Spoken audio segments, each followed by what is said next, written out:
ఈరోజు ఆంధ్రప్రదేశ్ రైతు సంఘం, ఆంధ్రప్రదేశ్ కౌలు రైతు సంఘాల ఆధ్వర్యంలో గుంటూరులోని మిర్చి యార్డ్ని పర్యటించడం జరిగింది. ఇక్కడ మిర్చిని అమ్ముకోవడానికి వచ్చినటువంటి రైతుల్ని, కౌలు రైతుల్ని, అదేవిధంగా వ్యాపారస్తులు, కమిషన్దారులతో కూడా మాట్లాడడం జరిగింది. వాళ్ళు చెప్పినటువంటి అభిప్రాయం ప్రకారం కనుక చూస్తే ఇక్కడ మిర్చి తీసుకొచ్చినటువంటి రైతు రెండు రకాల దోపిడీకి గురవుతూ ఉన్నారు.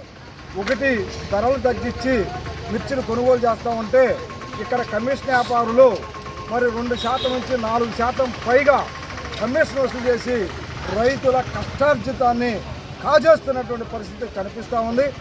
కడప నుంచి ఇక్కడికి ఒక కింటా మిర్చి తీసుకొస్తే దాదాపు 1400 నుంచి 1600 రూపాయలు ఖర్చు అవుతూ ఉంది.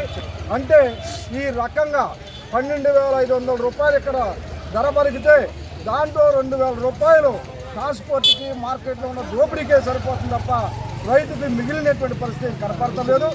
ఈ రకంగా చూస్తే రాష్ట్రంలో మిర్చి పండించినటువంటి రైతాంగం తీవ్రంగా నష్టపోతున్న పరిస్థితి ఉంది. రాష్ట్ర ప్రభుత్వం మేనమేషాలు లెక్కేస్తుంది తప్ప ఈ దోపిడీని నివారించడానికి ఎటువంటి చర్యలు చేపట్టడం లేదు. ఇప్పటికైనా రాష్ట్ర ప్రభుత్వం వ్యాపారస్తులతో, అదేవిధంగా లైసెన్స్ పొందినటువంటి కమిషనర్దారులతో చర్చించి దోపిడీని అరికట్టేదానికోసం చర్యలు తీసుకోవాలి. లేకపోతే మాత్రం తీవ్రమైనటువంటి పరిణామాలని ఎదుర్కోవాల్సి వస్తుందని చెప్పేసి రాష్ట్ర ప్రభుత్వానికి విజ్ఞప్తి చేస్తా ఉన్నాం.